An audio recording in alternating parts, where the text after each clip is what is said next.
खासगी प्ले ग्रुपमध्ये चिमुकल्याला मारहाण प्रकरणी आता अपडेट समोर येते। उल्हासनगरमधील त्या प्ले ग्रुप विरोधात मनसे आक्रमक झाल्याचं पाहायला मिळतंय। प्ले ग्रुप बाहेर मनसेचा राडा झालेला आहे। मनसेने प्ले ग्रुपचे बॅनर सुद्धा फाडलेले। शिक्षिकेबरोबरच संस्था चालकांवर देखील कारवाई करावी अशी मागणी मनसैनिकांनी केली आहे। त्यानुसार पोलिसांनी या प्ले ग्रुपच्या ठिकाणी येऊन संस्था चालकांना सध्या ताब्यात घेतलंय। त्यांची चौकशी करून पुढील कारवाई पोलीस करणार आहेत।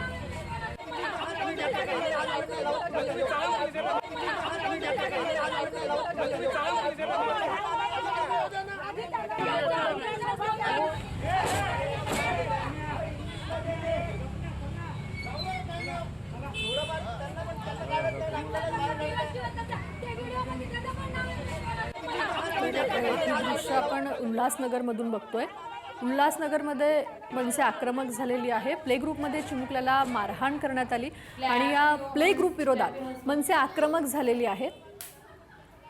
प्ले ग्रुप बाहेर मनसेचा राडा सुरू आहे।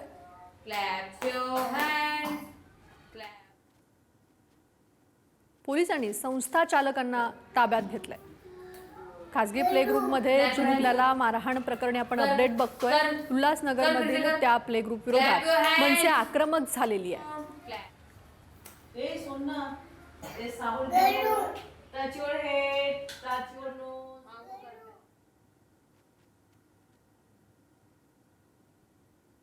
पोलीस स्टेशनमध्ये आम्ही मागणी अशी केली की जे शिक्षकही झालं पण त्यांचे जे ओनर आहेत, जे शिक्षक ज्यांच्याकडे कामाला होते त्या ओनरवर आधी हा गुन्हा दाखल झाला पाहिजे ही आम्ही प्रथम मागणी केलेली आहे। त्याच्यानंतर प्रत्येक जे प्ले ग्रुप असतील किंवा स्कूल असतील तिथे सीसीटीव्ही फुटेज सीसीटीव्ही लागले गेले पाहिजे आहेत आणि त्याच्यानंतर जे शिक्षक तिथे आपल्याला शिकवतात त्यांची आधी मानसिक जी चाचणी तपासणी झाली पाहिजे अशा शिक्षकांना इथे जॉब द्यावा असं आम्ही त्यांना सांगितलेलं आहे।